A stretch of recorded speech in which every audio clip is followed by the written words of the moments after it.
నేను ఎప్పుడన్నా ఒకసారి నీ గురించి ఆలోచిస్తాను, నువ్వు ఏం పొద్దుస్తమానం నా గురించి ఆలోచిస్తావంటే ఏమిటే? అయినా నేను పిల్లోడిని, ఏమని కొత్త నీకు? పెద్దోళ్ళు అంటే వాళ్ళు ఏదన్నా నీకేదో మయంపరుస్తారు, ఏదో నీ గురించి పాడతారు, ఆరాధిస్తారు, కీర్తిస్తారు పెద్దోళ్ళు. నీకోసం అన్ని చేస్తారు వాళ్ళు. నేను పిల్లోడిని. కానీ మా తల్లి చెప్పింది, నా తల్లి గర్భమందు నా అంతరింద్రియములను నీవు నిర్మించావంటగా, నియమించబడిన దినములలో ఒకటైన కాక మునిపే నా దినములన్నీ నీకు తెలుసంటగా, మాట నా నాలుకకు రాక మునిపే నువ్వు దాన్ని ఎరిగి ఉన్నావంటగా. అమ్మోదేవా, అసలు ఎట్లా? ఆయన నాకు అర్థం కాదు. పొద్దుస్తమానం అసలు నన్ను ఎట్లా గమనిస్తావు నువ్వు? అసలు నాకు కుదరట్లేదు. ఏదేమైనా నిజమే, నిజమే. నిరంతరం నీవు నన్ను కాయకపోతే, నేను కొద్దిగా రెప్పవాలిస్తే నా గొర్రెలు తోడేలు బారిన పడతాయి, సింహం బారిన పడతాయి, ఎలుగుబంటి బారిన పడతాయి, దొంగల బారిన పడతాయి. అందుకే నా మంద ముందు నేను ఉన్నంతసేపు దాన్ని కునుకేయకుండా కాపాడినట్లు నువ్వు అలా కాచుకోకపోతే మేము ఎక్కడ ఉంటాం? నిజమే. అందుకు నీకు స్తోత్రాలు.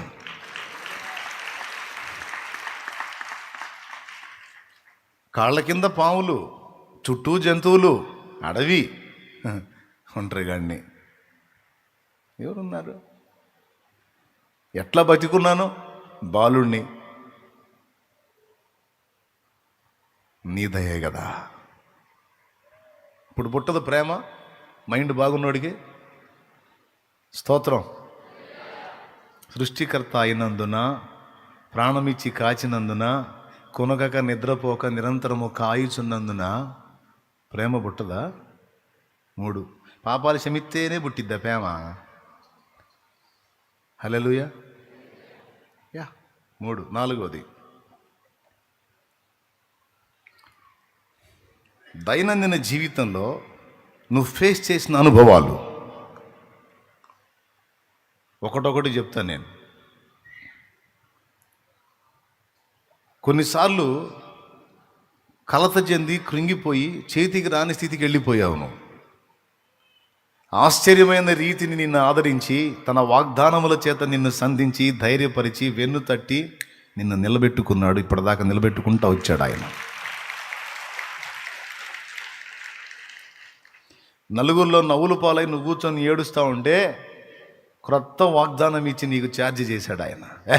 ఏడవ పిచ్చోడా, ఎవడో నిన్ను అవమానపరిచేది? నేను లేనా? అవమానం చేయని నీ తలెత్తుతా కదా నేను. ఈరోజు నిన్ను చూసి నవ్వుతున్న వాళ్ళు సిగ్గుపడేటట్టు నేను నిన్ను నిలబెట్టుకుంటాను.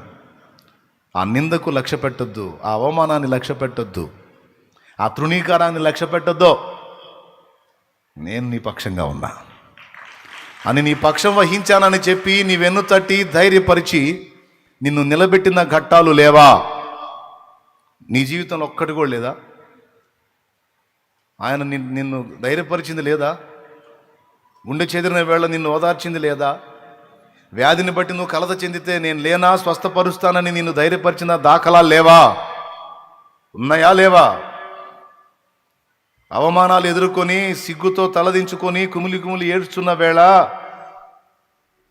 అవమానానికి ప్రతిగా నీకు ఘనతనిస్తాను నా కుమారి, బాధపడకు తల్లి అని నేను ఓదార్చిన ఘట్టాలు లేవా? అవి గుర్తుకు రావా? గుర్తొచ్చినప్పుడు హృదయం కదలదా? కదిలినప్పుడు కన్నీళ్ళు రావా? ప్రేమ పుట్టదా?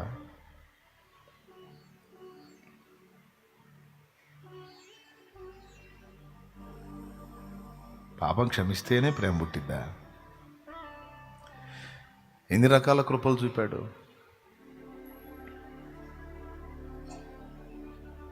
ఆహారానికి లేని దినాన్ని ఎదుర్కొన్నావు నువ్వు. ఈరోజు లేదు. ఎలా చేయాలనుకుంటే ఆశ్చర్యకరమైన రీతిలో నీకు పోషణ వచ్చింది. అస్సలు ఛాన్సే లేని దగ్గర సహాయం దొరికింది నీకు. మర్చిపోయావా? మర్చిపోతే ఆ ప్రేమ పుట్టదు, ఆ సామీప్యం రాదు.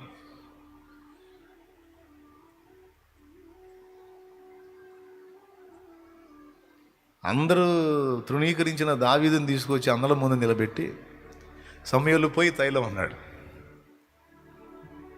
అట్లా కొన్నిసార్లు కొంతమందికి జరిగింది, కొంతమంది జీవితంలో అలా జరిగింది. నేను నేను నేను నేను అనుకున్నారు, మొత్తాన్ని పక్కన నెట్టి దేవుడు నిన్ను నిలబెట్టాడు, నిన్ను ఘనపరిచాడు. మర్చిపోయావా?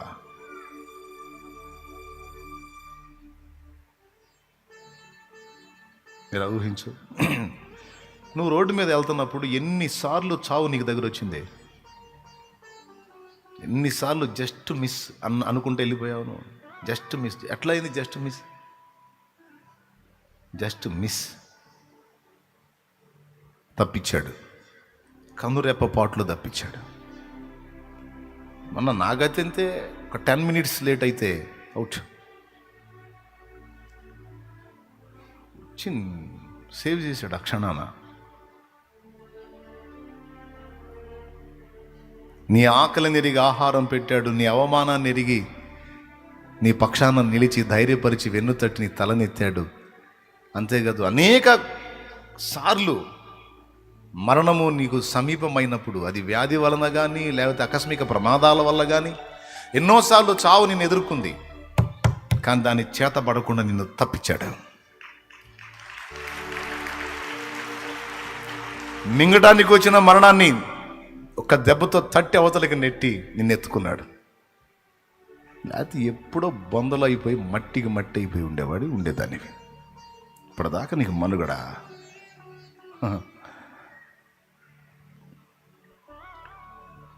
ఇట్లా ఒకటొకటి కొంచెం ఆలోచించు. అసలు ఏందని ఆలోచించు కూర్చొని.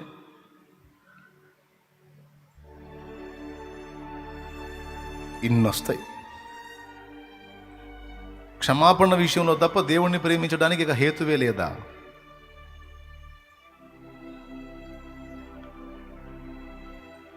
అనుక్షణం నీడలా వెంటాడి నన్ను మనల్ని ఆదరిస్తూ ఉన్నాడు ఆయన.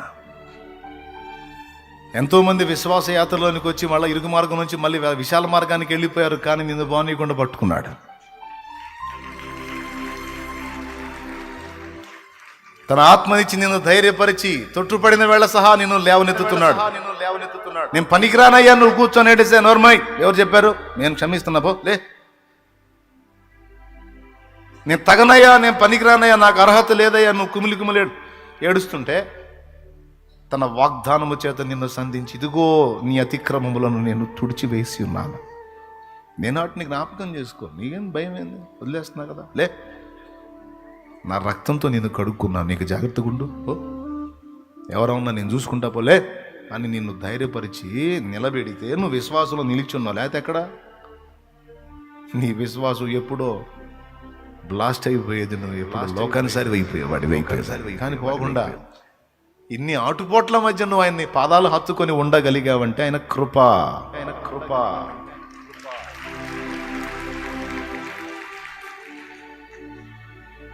ఇలా చెప్పుకుంటూ పోతే ఎన్నొస్తాయి. నువ్వు ఆశించినవి చాలా నీకు దక్కేటట్టు చేశాడు. నువ్వు అడిగినవి ఇచ్చాడు, నువ్వు అడగని కూడా ఇచ్చాడు. ఇది ఇలా ఉంటే బాగుండంటే అంతకంటే ఎక్కువగా చేసినవి కూడా ఉన్నాయి.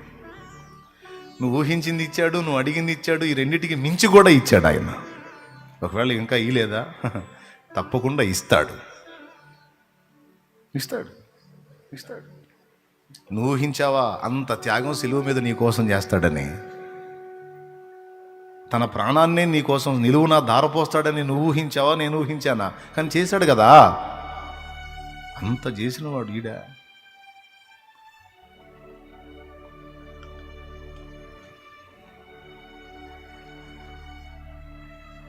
ఎన్నిసార్లు నేను తప్పిపోయాను, నేను పనికిరాను, నువ్వు దారి అడ్డడ్డడ్డ తిరిగావు. ఎక్కడో బజార్లో తిరుగుతుంటే అక్కడొచ్చే వాక్యంలోంచి పట్టుకుని నిన్ను పలకరించాడు. నిన్ను ఎక్కడో వినపడే పాటలో నుంచి నిన్ను పలకరించాడు. కృప చూపలేదా? నిలవరమైన నివాసం లేక అద్దెళ్లలో ఆ మాటలు ఈ మాటలు పడుతూ అవమానాలు పొందిన నీకు సొంత నివాసాన్ని ఇచ్చాడు కొంతమందికి, సొంత నిలవరమైన నివాసాన్ని ఇచ్చాడు. కొంతమందికి ఇవ్వబోతున్నాడు. ఆమేన్. పీకల్లో తప్పుల్లో మునిగిపోయి ఊపిరాడక చచ్చిపోతే పోయింది అనుకున్న పరిస్థితుల్లోంచి ఒకటొకటి ముళ్ళు కానీ విడగొట్టినట్టు విడదీసి నిన్ను ఫ్రీ చేస్తున్నాడు. కొంతమందిని పూర్తిగా చేసేసాడు కూడా, కొంతమందిని విడిపిస్తున్నాడు. నువ్వు తగిలించుకున్న ముళ్ళు. కొద్దిగా మనస్సాక్షిని బట్టి, కొంచెం మనసు పెట్టి కొద్దిగా ఆలోచించి చూడండి, ఎన్ని కార్యాలు ఉన్నాయో చూడండి. ఒక్కోసారి మంచం ఎక్కావు, ఇక బ్రతుకుతానన్న నిరీక్షణే లేదు నీకు, అయిపోయింది కన్ఫామ్. డాక్టర్లు కూడా చేతులు వేసి మేము చేయాల్సింది చేసామండి, మేము దేవుడు అయింది అంతవరకు ఇంక చేయగలిగింది అండి. కరోనా టైంలో సైతం కరోనా ఎఫెక్ట్ అయ్యి చాలామంది డ్యామేజ్ అవుతుంటే అదే కరోనా నీకు వచ్చి కనీసం ఇంత బలహీనత లేకుండా నువ్వు బతికి బయటపడ్డా. కొంతమందికి అయితే 2 సార్లు వచ్చింది, కొంతమందికి 3 సార్లు వచ్చింది. ఆయన ఒక వెంట్రుకను కూడా కదిలించుకొని వెళ్ళిపోయింది. లోకం మొత్తాన్ని ముంచెత్తిన తెగులు చాలామందిని తీసుకెళ్ళింది. తెగులు నిన్ను తాకి కూడా ఏం చేయలేకుండా వెళ్ళిపోయింది. పర్మిషన్ ఇవ్వలా. అమ్మ, నీ పిల్లలకు అన్నం పెట్టాడు, నీ పిల్లల్ని దీవించాడు నా తండ్రి. నీ పిల్లలు ఒకడికి చేయి జాపే పరిస్థితి లేకుండా 10 మందికి చేతులు చాచి హెల్ప్ చేసి, చేతులు పిడికిళ్ళు విప్పి, చేతులు విప్పి సహాయం చేసేటట్టు చేశాడు. నీ బిడ్డల్ని దీవించాడు.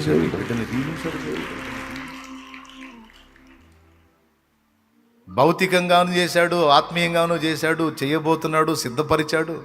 ఎన్ని దేవుణ్ణి ప్రేమించడానికి కారణం లేదా?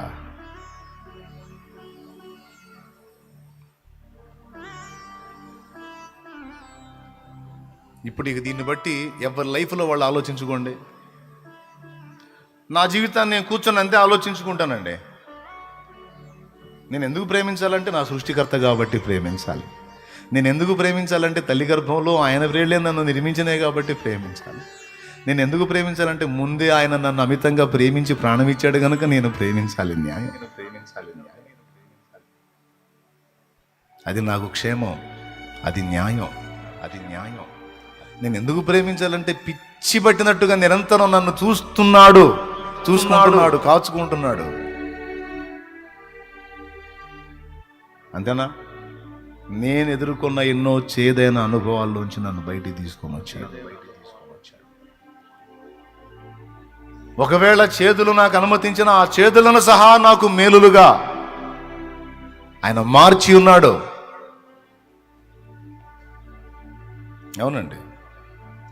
కొంతమందికి ఒకప్పుడు అప్పులు వేదనగా ఉండేవి, వారిని ఇప్పుడు సంపన్నులుగా చేసి ఆ అప్పులనే వాళ్ళ ప్రొటెక్షన్గా చేశాడు. తెలుసా మీకు ఆ సంగతి? తెలుసా మీకు? విచిత్రంగా ఉంటుంది. అప్పు ఉండాలని ఎవరైనా కోరుకుంటారా? పెద్దగా చెప్పండి, దానం పెడతాను. ఏమండే నీరసమేడా చెప్పండి. అప్పులు ఉండాలని ఎవరైనా కోరుకుంటారా? కోరుకోరా? కానీ ఆర్థికంగా స్థితిమంతులైన వాళ్ళు భద్రత కోసం అప్పు చేసుకుంటారు. ఇది ఎంతమందికి తెలుసు? భద్రత కోసం అప్పు చేసుకుంటారని ఎంతమందికి తెలుసు? తెలీదా? ఐటీ ప్రాబ్లమ్స్ని ఎదుర్కోవటానికి సమృద్ధి కలిగిన వారై ఉండి కూడా అక్కడక్కడ లోన్లు తీసుకొని అప్పులు పెట్టుకుంటారు. అర్థమైందా? ఎందుకు బాబు అంటే, ఇదిగో సార్ ఇన్ని అప్పులు ఉన్నాయి, ఇది మిగులుదలేదు అప్పులు, ఇంకేంది సరిపో. ఒకప్పుడు అప్పు టార్చర్ చేస్తే ఇప్పుడు అప్పు కొంతమందిని కాపాడుతుంది. స్తోత్రం. చూడండి, కొంతమందిని పీడించిన అప్పే ఈరోజు వారు నవ్వుల పాలు కాకుండా కాపాడటానికి కొంతమందికి దాన్నే ప్రాకారం చేశాడు. చూడు, కొంతమంది చేస్తారు, కావాలంటే చూడండి, పెద్ద వాళ్ళని కనిపెట్టండి, మీరు కావాలని అప్పులు చేస్తుంటారు. నేను ఓపెన్గా చెబుతున్నా, ఎందుకంటే అది అందులో భద్రత ఉంది వాళ్ళకి. పెద్ద పెద్ద కంపెనీలు సహా అప్పు చేసుకుంటారు. దేవునికి మహిమ. నా మట్టుకు నేను నా జీవితంలో ఏకాంతంగా కూర్చొని నేను ఆలోచించేది అదే. నాతో కూడా ఉన్నవాళ్ళు ఎవరైనా ఆ గతాన్ని ఎరిగిన వాళ్ళు నాకు కనబడితే వాళ్ళతో ఎక్కువసేపు గడపడానికి ఇష్టపడతాను. ఎందుకంటే నా తొలిటి దినములను వారు నాకు గుర్తు చేస్తారు. అంటే నా తొలి దినాలు, నా దీనస్థితిని ఎరిగిన వారు నాతో ఉంటే వాళ్ళతో ఎక్కువసేపు గడపడానికి ఇష్టపడతాను. ఎందుకంటే నా గతం, నా దీనస్థితి, నా ప్రతికూల పరిస్థితులన్నీ వాళ్ళు గుర్తు చేస్తారు. ఇవన్నీ గుర్తు చేసినప్పుడు వాటన్నిటిలోంచి నన్ను బయటికి తెచ్చింది ఎవరు అన్న ప్రశ్న నాకు కలిగినప్పుడు నాకు యేసయ్య కనపడతాడు.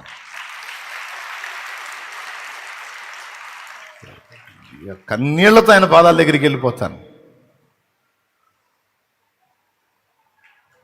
తలంచినప్పుడు, కృప తలంచినప్పుడు, మేలు తలంచినప్పుడు, ఉపకారం తలంచినప్పుడు ఏం కలిగిద్ది? కృతజ్ఞత కలిగిద్ది. కృతజ్ఞతలో ప్రేమ పుట్టిద్ది. ప్రేమ ఆయన పాదాలని గట్టిగా కవిలించుకొని ముద్దు పెట్టుకునేటట్టు చేసిద్ది.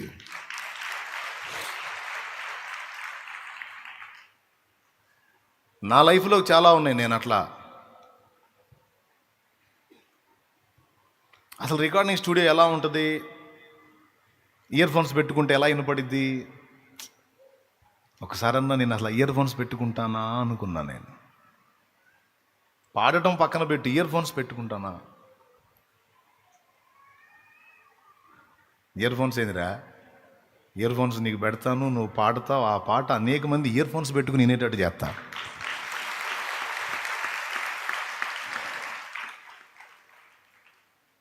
నా హృదయవాంఛది. లోకానుసారిగా ఉన్నప్పుడు సినిమా పాటల ఆలోచనలో ఉన్నవాడిని నేను. ప్రభువులోకి వచ్చిన తర్వాత ఆ సెక్షనే వదిలేసుకున్నా. ఆయన నా ఆశ తీర్చి నన్ను లైన్లో తీసుకొచ్చి ఎక్కడెక్కడో ఉన్న బిడ్డలు ఆ పాట విని తృప్తి చెంది వాళ్ళ స్పందన నా పర్సనల్ అండి. నేను తలంచుకోవటానికి నా హృదయవాంఛలనెన్నిటినో ఆయన తీర్చాడు. తీర్చకపోయినా ప్రేమిస్తా. ఎందుకంటే సిలువను బట్టి. రెండవది సృష్టికర్త గనుక. మూడవది నిరంతరం నన్ను కనిపెట్టుకుంటున్నాడు కనుక. నాలుగవది నిత్య స్వాస్థ్యాన్ని నా కొరకు దాచిపెట్టాడు కనుక. ఐదవది నేను ఎరుగక మునిపే నాకు కావలసిన సమస్తాన్ని సిద్ధపరిచాడు కనుక. ఆరవది నేను ప్రేమించక మునిపే ఆయన నన్ను పిచ్చిగా ప్రేమించాడు కనుక నేను ఆయనను ప్రేమిస్తాను.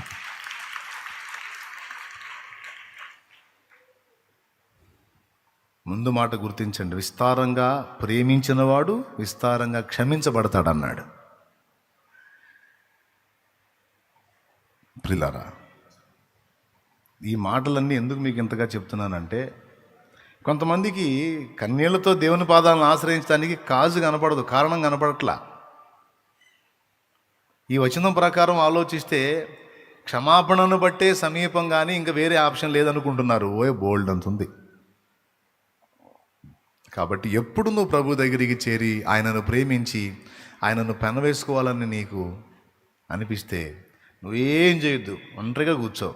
అది గదిలో అయినా ఏకాంతం, ఎక్కడైనా ఏకాంతంగా కూర్చొని మోకాళ్ళ స్తోత్రం స్తోత్రం స్తోత్రం స్తోత్రం పరిగెత్తవాకు. కొద్దిగా ఆగు, చైన్ లాగు, ట్రైన్కి చైన్ లాగు కొద్దిగా, బండి దాన్ని ఆగనే. కాస్త మౌనం కూర్చొని ఒక్కసారి గతంలోకి వెళ్ళు. ఇప్పటిదాకా దేవుడు చేసుకుంటూ వచ్చిన కార్యాలు, సృష్టికర్తగా నిన్ను నిర్మించిన దగ్గర నుంచి, నిన్ను ఉనికిలోకి తెచ్చిన దగ్గర నుంచి అన్నీ ఒకటొకటి గుర్తు చేసుకో. అప్పుడు నువ్వు కన్నీళ్లతో ఆయనను చేరగలుగుతావు. కృతజ్ఞత నిండిన హృదయంతో దేవుణ్ణి హత్తుకోగలుగుతావు.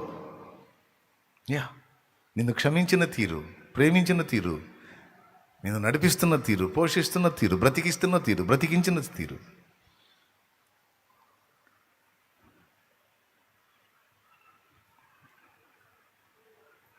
ఇవన్నీ మన జ్ఞాపకంలో ఉన్నంత వరకు తిరుగులేదు. ఇక ఆ జ్ఞాపకంలో పెట్టుకున్నాడు. మీకాలు అంది, సిగ్గులేదా రాజు అయి ఉండి బట్టలు ఊడిపోయినా ఎగురుతున్నావు? రాజు అంటే ఏంటి? ఆ టీవీ, ఆ దర్పం, ఆ దర్జా ఉండొద్దంటే? పిచ్చిదానా, నేనేం రాజుని? పిచ్చిదానా, గొర్రెలు కాచుకునేవాడిని. నేనే రాజుని, గొర్రెలు కాసుకునేవాడిని. నన్ను తీసుకొచ్చి రాజును చేసిన వాడు నా రారాజు, నా రారాజు, నా రారాజు. ఆయన ముందు ఎల్లప్పుడూ నేను దాసుండే. మా అన్నోళ్ళు నన్ను ఎంత ఎగతాళి చేశారో తెలుసా నీకు? మా నాన్న కూడా లెక్క చేయాలని నన్ను. ఆడ పిల్లోడు, ఆడ వేస్ట్గాడు అనుకున్నాడు మా నాన్న కూడా. అన్నోళ్ళనేమో యుద్ధానికి ట్రైనింగ్కి పంపించి యుద్ధానికి పంపించాడు, నన్నేమో గొర్రెలకు పంపించాడు. దేవుడు సమూయేలు గారు తైలం తీసుకొని వస్తే అందరినీ పక్కకు పంపించాడు. ఇంతవరకైనా ఇంకెవరన్నా ఉన్నారా అని అడిగాడు. మా నాన్న అన్నాడంట, ఇంకనూ కడసారి వాడు ఉన్నాడు, కానీ వాడు చిన్నవాడు, వాడు యుద్ధం నేర్పరి కాదు, వాడు గొర్రెలు కాసుకుంటున్నాడు అన్నాడు. నా దేవుడు ఏమన్నాడు తెలుసా? సమూయేలు వానిని పిలిపించమని చెప్పు. దేవునికి స్తోత్రం, హల్లెలూయా. ఆ చిన్నవాడిని పిలిపించు, ఇంకనూ కడసారి వాడన్నావే, వాడిని పిలిపించు. నేను వస్తున్నప్పుడు సమూయేలుతో మాట్లాడాడు, అదిగో నేను కోరుకున్నవాడని. నా తండ్రి లెక్క పెట్టలా, నా అన్నలు లెక్క చేయలా. వాడేముందనుకున్నారు? కానీ వాళ్ళందరినీ వరుసగా నిలబెట్టి వాళ్ళందరి ముందు నా తల మీద దేవుని ప్రవక్త తైలపు కొమ్ము తీసుకొని నా తల మీద నూనె పోసేటట్టు నా దేవుడు చేశాడు. నాకేం తెలియదు.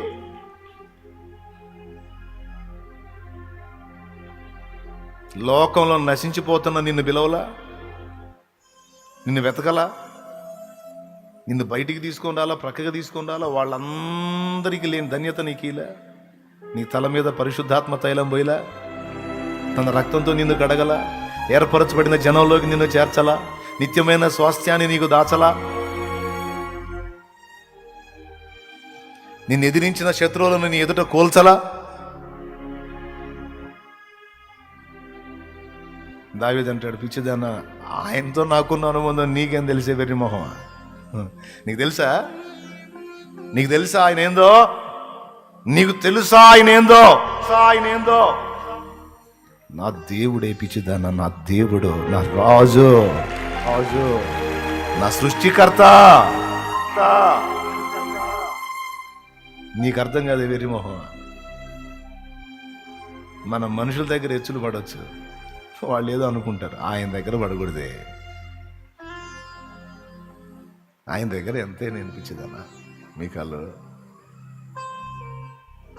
నువ్వు తిట్టుకుంటే తిట్టుకో, పర్లేదు. అవమానంగా మాట్లాడుకుంటే మాట్లాడుకో, పర్వాలేదు. నేనైతే నా దేవుని ముందు, ఆయన మందస్సం ముందు ఇంతే. నేను రాజు లేదు, గీజు లేదు. నా రాజు మందసం అది, నా రాజు సన్నిధి అది.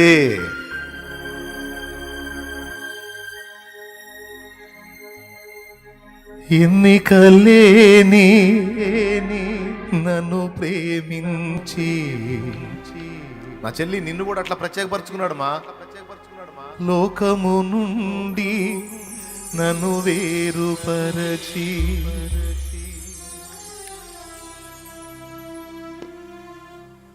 నువ్వు వేస్ట్ ఫెలో అనుకుంటున్నాను. అందులో నుంచి లాగాడు పక్కకి నిన్ను, తన స్వకీయ సంపాద్యంగా సొంత జనముగా చేసుకున్నాడు, పరిశుద్ధ జనముగా చేసుకున్నాడు. ఊహకు మించిన కార్యము చేసి ఉన్నత కృపలో నన్ను దాచినావు, గమ్యమే తెలియని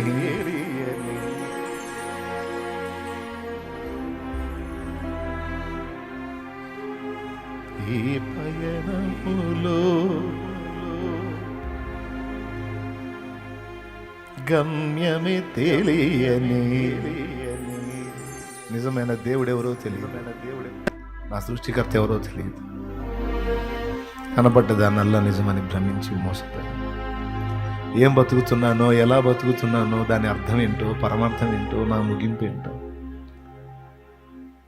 చివరికి ఏ స్థితికి వెళ్ళిపోతున్నానో ఏమీ తెలియదు. గమ్యమే తెలియని ఈ పయనములో నా గురి నీవై నిలిచావు. సర్వోన్నతుడా నీ సముఖములో, సర్వోన్నతుడా నీ సముఖములో నన్ను నాటి ఎదిగేటి కృపనిచ్చి నావు. హల్లెలూయా యేసయ్యా.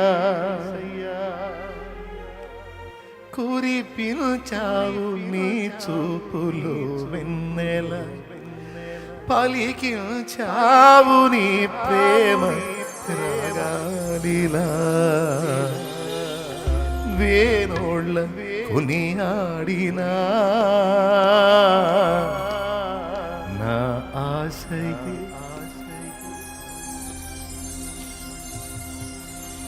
దేవునికి మహిమ. ప్రేమేం పెడతారా? చాలా సంగతులు చాలా మందికి తెలియదు. ఆయన సన్నిధి నడిపించుకొని అనేక రహస్యాలు తన సంగతులు నీకు బయలుపరిచాడు. చాలా మందికి తెలియని విషయాలు నీకు నాకు తెలిసేటట్టు చేశాడు గ్రంథంలో నుండి. అనేక రహస్యాలు నీకు తెలిసిన సంగతులు చాలా మందికి తెలియదు. నువ్వు నేర్చుకున్న విషయాలు చాలా మందికి తెలియదు. అలాంటి ఎన్నో సంగతులు తను ఎప్పుడు వస్తాడో చెప్పాడు, తాను ఏమై ఉన్నాడో చెప్పాడు, తను ఏది ఇష్టపడుతాడో చెప్పాడు, నువ్వు ఎలా నడవాలో చెప్పాడు, నీ జన్మను ఎలా సార్థకం చేసుకోవాలో చెప్పాడు, నీ జీవితానికి ఒక గురి గమ్యం నిర్దేశించాడు. గుండె చేతిన వేళ నిన్ను ఆదరించాడు, ధైర్యం చేరిన వేళ నిన్ను ఊతమిచ్చి నిలిపాడు. చాలా చేశాడు, చేయబోతున్నాడు, ఇంకా చేస్తాడు. బోల్డ్ అన్ని చేస్తాడు.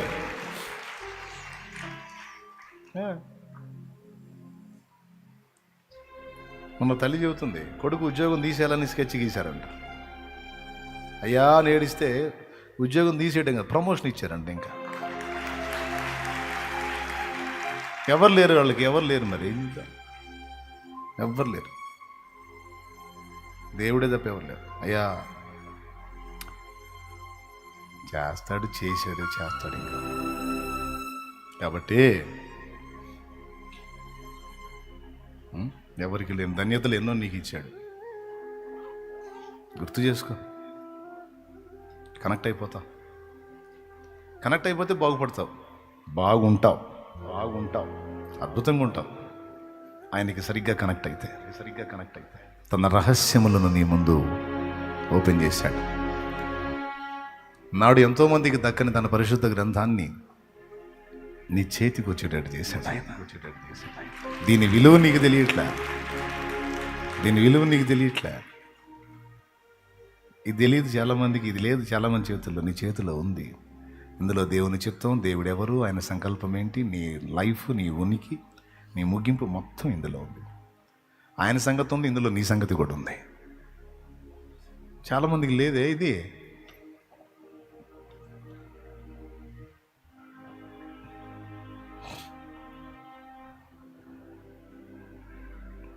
కొంచెం ఆలోచించండి మౌనంగా, కొద్దిగా వెనక్కి ప్రయాణం చేయండి.